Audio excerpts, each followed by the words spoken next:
Buonasera, benvenuti. Welcome to the U.S. Embassy Thanksgiving Day program. This program is part of our Transatlantic Thursday series in collaboration with our U.S. consulates in Milan, Florence, and Naples. We have a really special program for you today. I'm Marlene Monfiletto-Nice, the Deputy Cultural Affairs Officer at the U.S. Embassy in Rome, and I'm here with 9 other diplomats who are going to cook a favorite traditional Thanksgiving dish for you. We come from all over the United States, so you'll see just how diverse our country is. We also have a really special guest host today, Marc Murphy, a famous chef and restaurateur from America. Thanks for joining us, Marc. He also has a book called Season with Authority and a podcast called Food 360. You might also recognize him from the Food Network program Chopped.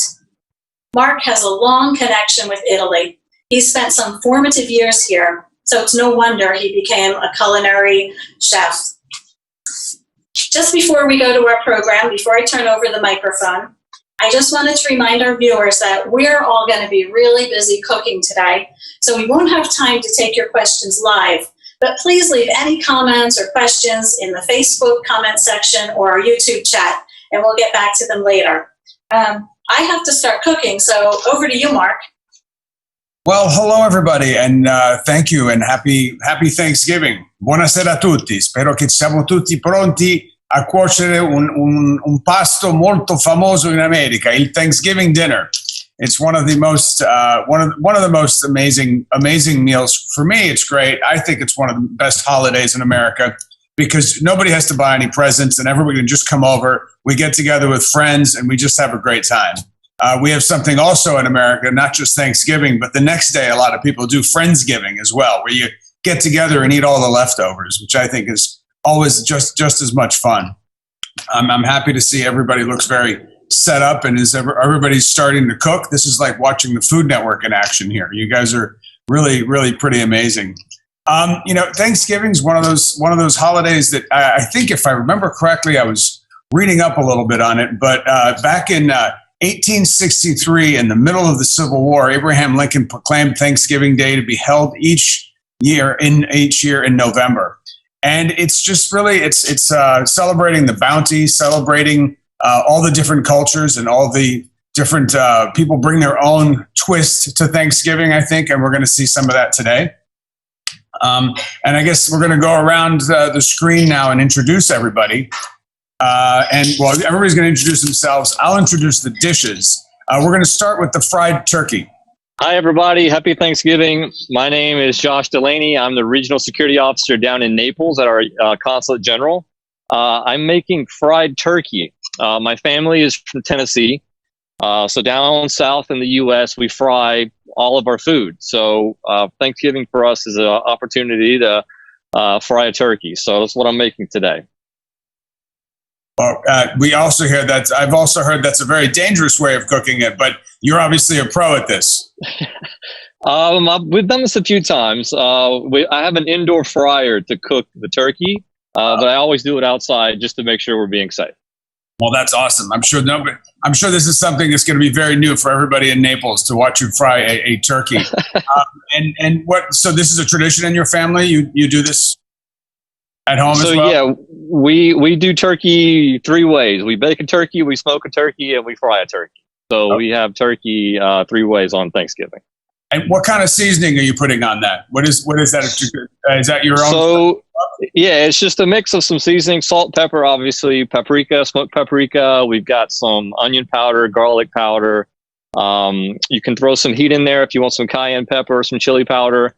Just something to give it a little bit of taste on the outside when you're biting into it.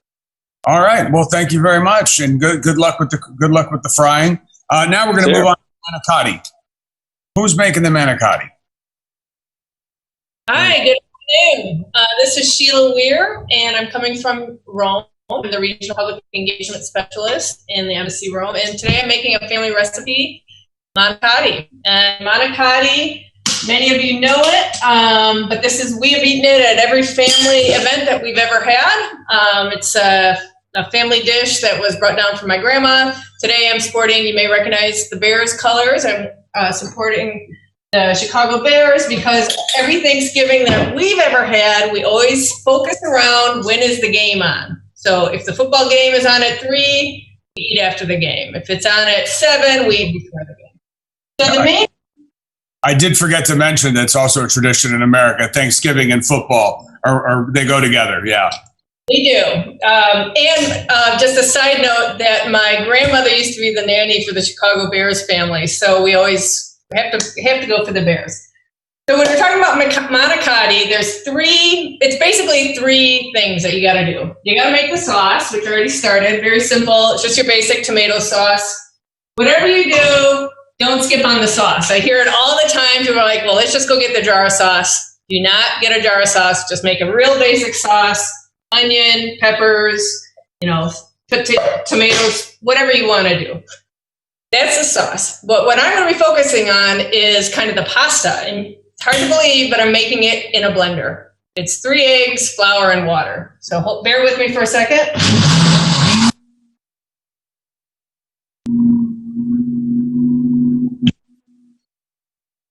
So you blend it all up, and you make it on a griddle. So this is kind of where, I guess, Tennessee, the South, and the North come together. And this is a part that I just wanted to focus on, is you pour, I'm going to show you a little close-up in a second, but you start the batter, basically, it's kind of like a batter. You put it on a griddle, not unlike a pancake or a crepe. But the important thing is, as soon as it hits that griddle, you start moving it around. And this is a family recipe. Yeah. And now I'm making what's called the shells.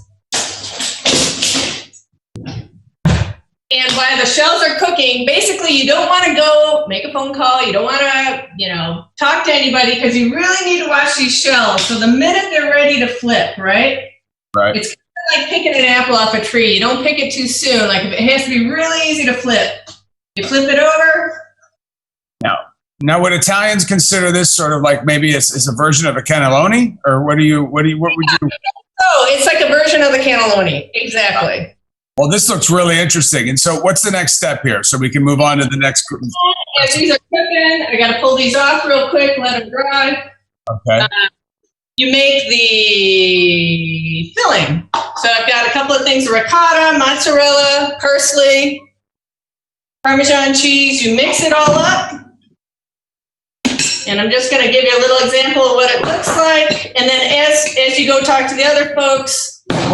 We'll come back to you and see how the dish turns out. That looks like you probably didn't have a very difficult time finding the ingredients being in Italy, like some of these other folks here. Let's move on to the stuffing. Who's making the stuffing? I am. I'm back again. Marlene Monfletto-Nice, Deputy Cultural Affairs Officer in Rome. I come from New Jersey, also a big Italian-American family. So everybody in my circles always had to have a manicotti or some kind of pasta before the turkey dinner. And one year I rebelled against my mother because I said, look, I'm making stuffing. We have potatoes and all this stuff. I'm not making pasta. We don't need it. And she said, no pasta. People will starve. Oh my gosh, make sure that you have a lot of bread. Anyway, I think making the stuffing is absolutely enough to fill people up. So this is her recipe, Mom's Amazing Stuffing. And what I like to do is buy these pre-seasoned stuffing bags, sorry for cheating, and I put it in with some water and some butter, and then I add a bunch of ingredients to really make the stuffing special. So I boiled up some sausage before we started, some sweet Italian sausage, of course. And I'm using the water from the sausage because I kind of like a little bit of greasiness that it gives it and a little more flavor. I know that's not healthy. Don't judge me. Fat is flavor. We always say that. Don't worry. It sounds like a great way. So now this is a classic recipe you always serve at Thanksgiving?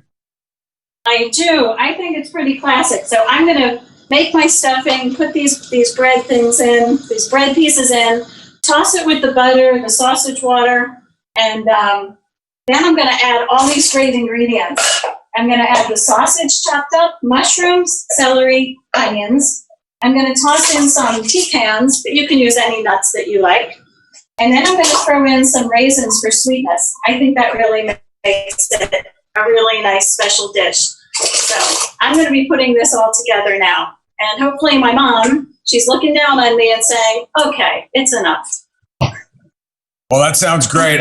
I've never heard of sausage water, but it's going to be great. I love that, hearing that in a recipe. So now we're going to move on to the green bean casserole. Who's making the healthy dish here? How you doing, Chef? My name is Adam Blakeman. I'm coming from the consular section, the Vice Consul in American Citizen Services out of Rome. And I came into an interesting experience here. My family makes this every year. It's a very big dish. After all, it's just vegetables, so you can eat as much of it as you want. But in Italy, it was very difficult to find cream of mushroom soup. So I had to go out, found a recipe, got some nice porcini mushrooms, and made the best of it. Wow, that sounds like a great little twist there. I mean, I think the porcini mushrooms to me sounds like a bit of an improvement on this dish, but that's just my opinion as a chef. I think you're basically. Yeah, I guess we'll see. I guess we will. And what's your favorite memory from Thanksgiving back in the day, maybe as a kid or something? Well, one of the most, I guess, more of a tradition, supposedly.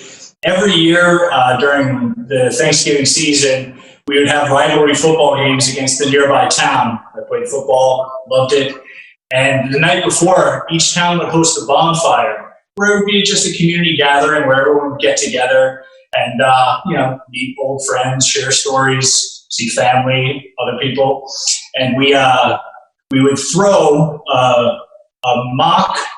we faced the tigers. So we throw a mock tiger into the bonfire as part of the ceremony, and the band played. It was a really good tradition. Loved it. That sounds pretty interesting. All right, we're going to move on to the candied yams. Who's got the candied yam recipe? Hi, my name is Dolores Johnson. I'm here with the Embassy Watchstanders in Naples, Italy, and I'm making the candied yams. I have everything already pre-cut and everything already laid out, so it'll be pretty simple. They're just sliced. You slice them in half and you slice them circular. So it'll be like half crescent moon. A favorite memory I have with these is I am adopted. So my first Thanksgiving I really ever had, where my grandma made me these, and I loved them so much because they're kind of like dessert for dinner. And she made them throughout the year, and every Thanksgiving it would be my favorite because only my grandma makes it the way I like it, with the cinnamon. She adds a pinch of salt, a little bit of pepper. We don't add pepper for everyone on all the time, but for me, she would in my plate.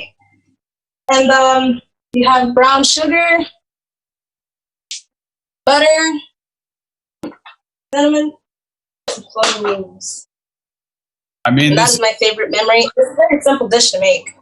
This is a perfect. Well, first of all, I'm not sure finding candied yams in Naples must have been pretty difficult, but this is a great example of a dish probably bringing back childhood memories. I mean, you're talking about your grandmother making this for you, and so even in Naples, you can make your candied yams and close your eyes and think you're back with grandma having a Thanksgiving meal. Sure. A great thing about food. So we're going to move on to the scalloped potatoes. Who's making the scalloped potatoes? We are. Buonasera a tutti. I'm Ragini, the U.S. Consul General of Firenze, and I'm from Maryland. And I'm Rohit Nepal. I'm the Deputy Political Counselor in Rome, but I'm here in Florence right now. And I'm from New York. And we, or more Ro, has been making these scalloped potatoes for the 20 years that we've been married, from the very first Thanksgiving that we celebrated together. These are 3-cheese scalloped potatoes. And while I used to be the sous chef when we first got married, these days our daughter is getting involved and making us proud. So Mark, what we do is we've got 2 layers of overlapping potatoes in a prepared pan. You want to make sure it's nice and buttered. So you said fat is flavor. There's a lot of fat in here.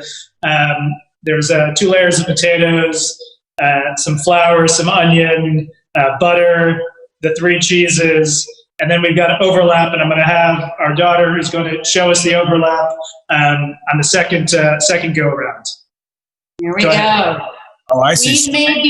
We've made these potatoes in 5 different states and 5 different countries during our Foreign Service career. Well, this is definitely a tradition that follows you around. You keep mentioning 3 cheeses, but you're not telling us what they are. Is this a secret? Well, since we're here, it's Gorgonzola, Provolone, and Parmigiana. In the U.S., we substitute the Provolone with a little bit of cheddar. So you can go either way. Okay, so this is a recipe that it changes with wherever you're posted, different cheeses. I love that. It does change with availability of products, certainly. But bottom line, a lot of potatoes, a lot of fat, and you got deliciousness. Both of us are of Indian origin. In our families, there was always, while we're not vegetarian, there was always a need to have a lot of vegetables on the table. So couldn't just live with mashed potatoes. We had to have another type of potatoes, and that's how we ended up with the scalloped potatoes. I see. Well, this is great, and it's great you guys work so close together in 2 beautiful cities, not too far apart. Yeah, we're very lucky. Fantastic. Absolutely. All right, we're going to move on to the spicy cranberry. Somebody's making spicy cranberry. Hi, that's us. Hi, that's us. Yes, I'm Rob Needham. I'm the Consul General here in Milan, and this is my wife, Alex. We have been traveling around with this recipe for 25 plus years. We've done it in about 8 different countries. It's really my wife's recipe because when we first came, neither of us were born in the United States. We both came later to Thanksgiving and really enjoyed it as a favorite holiday. But when we first started doing cranberry sauce, Alex decided that it was a little too bland. So she decided that she needed to spice things up a little bit. And so we've been making it ever since. And all these countries we go to every year, we invite locals to come to dinner with us. For many of them, it's the first time they've ever been to a Thanksgiving. And they always leave full. They always leave satisfied. Some of them leave having had a little too much drink. Yeah, it's been a great experience. So I'll let Alex explain the actual dish. Thank you. So I'm making the chili. A grape leaf recipe. Somebody's going to be explaining to us a little bit about a grape leaf recipe. That's right, Mark. That's me. My name is Tom Chiniak, and I'm one of the vice consuls here in Milan. And I am making stuffed grape leaves exactly the way that my grandmother used to make back in Aleppo, Syria. So she and my grandfather actually emigrated to the United States in the 1920s. And this is an important Thanksgiving memory to me because she would make Thanksgiving dinner for us, and she would make turkey, she would make some American foods. But this is what I always look forward to the most. And so this is what I'm making tonight. And what I'd like to show you, actually, is how we roll the grape leaf. So I'm just going to adjust a little bit here. And so you want to make your mix that is ground lamb meat, rice, and some hot water. And you're just going to pinch a little bit of the mix like this. And then you lay it in the leaf, and then you basically roll it up so it looks like a cigar. I don't know if you can really see that. Yeah, no, we can see that. That's great.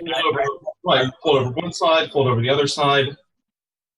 Roll it up slightly so that it looks like this. Okay?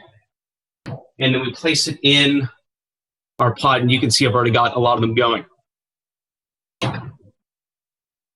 And then how do you cook them then? You then put water in there and cook them slowly? Right. So it's actually the trickiest part is boiling them just right.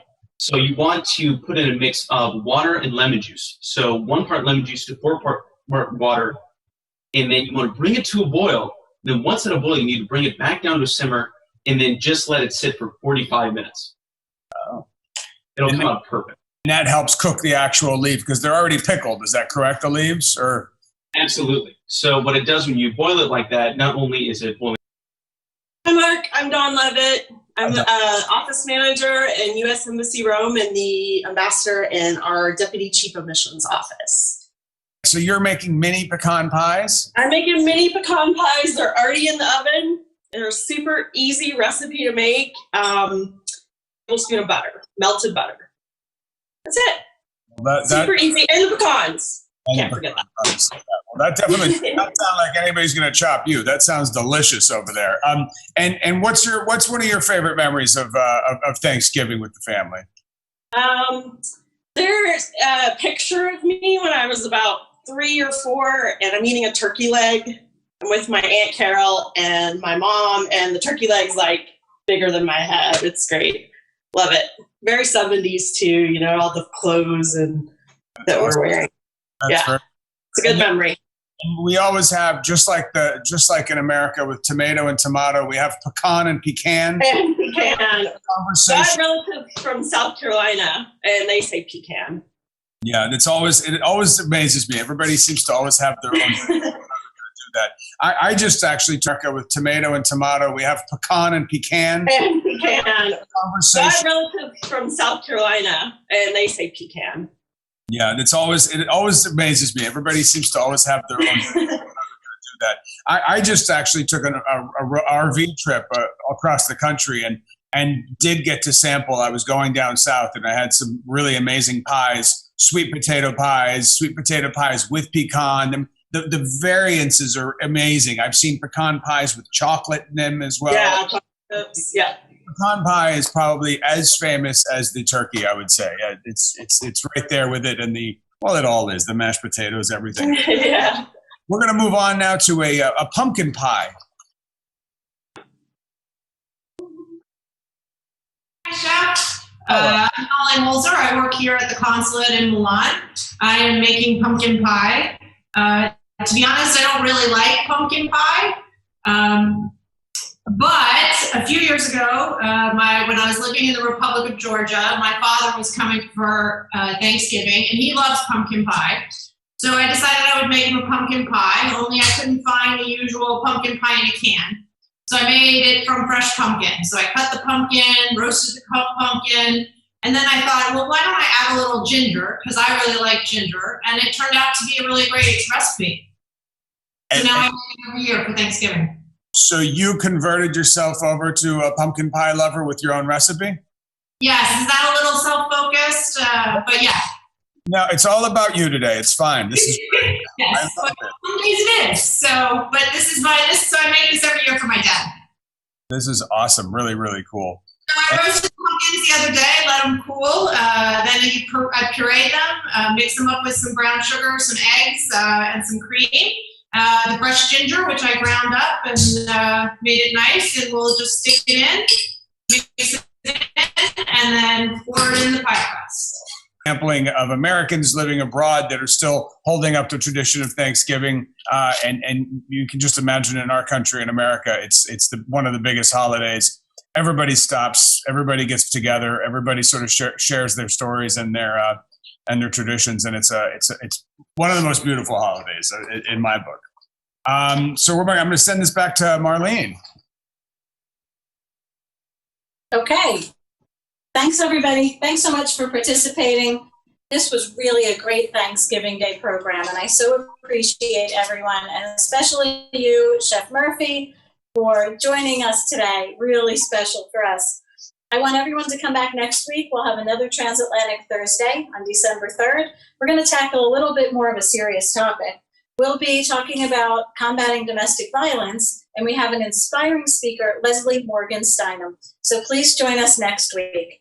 But I guess we all want to show our dishes now, right? Everybody has their dish ready? Yeah, if everybody can show us their final dish. Oh, the scalloped potatoes are coming out. Oh, there we go. Oh, all right. Oh, the manicotti. Look at those guys. Came out nice. Stuffing and the mini pecans. And there's Grandma's yams down there. I'm loving to see that. And I'm glad to see that John did not burn the house down, and he's got his turkey fried just right. Nice and crispy. Happy Thanksgiving. All right, guys. This has been beautiful. Love seeing all of you. Love the work that you guys are all doing. Thank you from the bottom of my heart. And keep up the good work. And Marlene, thanks for getting us back together. Thank you, and happy Thanksgiving from Italy. Everybody.